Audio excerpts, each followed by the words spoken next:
Hello， 大家好，我是幸福的眼泪。我才知道，原来外边卖的板栗饼是用绿豆做的，我还纳闷呢，那栗子馅的颜色怎么那么浅啊？合着那里边没多少栗子啊？那咱们就自己动手来做个货真价实的飘香板栗饼吧。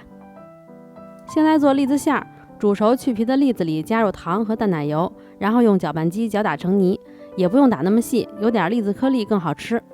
淡奶油里因为有一半水分一半油，奶味还浓，和栗子拌在一起做栗子馅我感觉挺好吃的，而且吃起来这个馅儿也不干。也可以放黄油和牛奶，我也这样试过，但是我感觉还是放淡奶油的更好吃。打的时候要注意，如果特别干的话可以加点白开水，因为我是用去皮生栗子放水里煮熟的，所以我那个栗子不会太干，要不然容易把机器给打坏了。打好以后是这个样子，这样就可以了。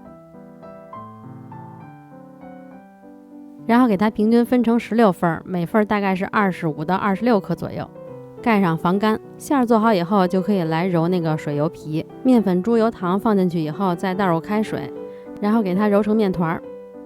我是用厨师机5档揉了10分钟，揉均匀就可以了。开水烫面，面筋还没那么快形成，还不会太光滑，静置一段时间以后会出膜。用开水烫面揉好的这个面团特软，然后包的时候也不容易破酥，最后成品还特别的酥。给它盖好，静置30分钟以上，然后再来做油酥。猪油和低筋面粉混合，搅拌均匀就可以了。低筋面粉最好过筛一下，可以换成刮刀搅拌，因为手比较热，猪油容易化。混合到没有面粉颗粒就可以了，然后给它平均分成16份，每份差不多是13克左右。我这个做的多，因为我测试750烤箱风炉来着，所以按配方翻倍做的。你们就按我给的配方分成16个做就行。这个水油皮静置到可以拉出薄膜，就可以进行下一步了。也给它分成16份，滚圆盖好，每份是18克左右。然后就一个一个的来整形，把这个水油皮压扁，可以把不光滑的那一面朝上放，放上油酥，给它包起来。也可以用擀面杖给它擀得再稍微大一点，再包油酥，这样更好封口。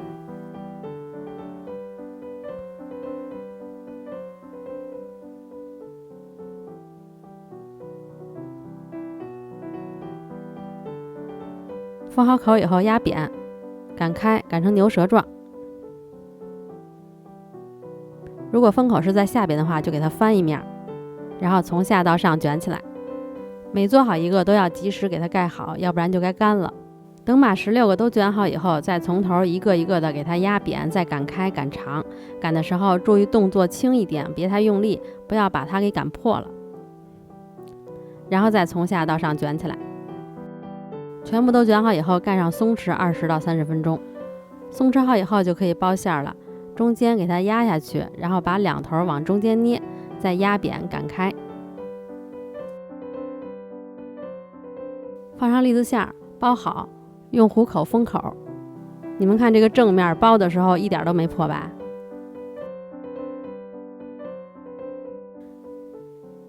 然后压扁，翻过来，背面用牙签插几个眼儿，防止它烤的时候爆开。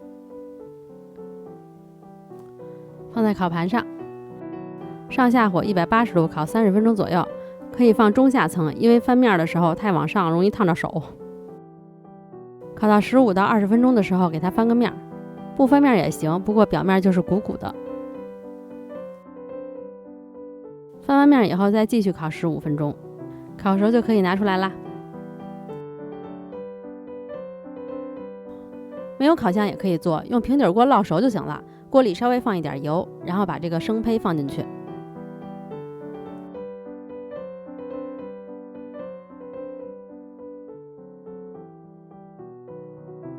盖上盖子，小火煎个2分钟，然后看看底下上色了就翻面，然后底下上色了再翻面，就是注意不要老让一个面被火烧着，因为会糊。最后这个饼变高了，然后你压下去它能回弹，这样就熟了。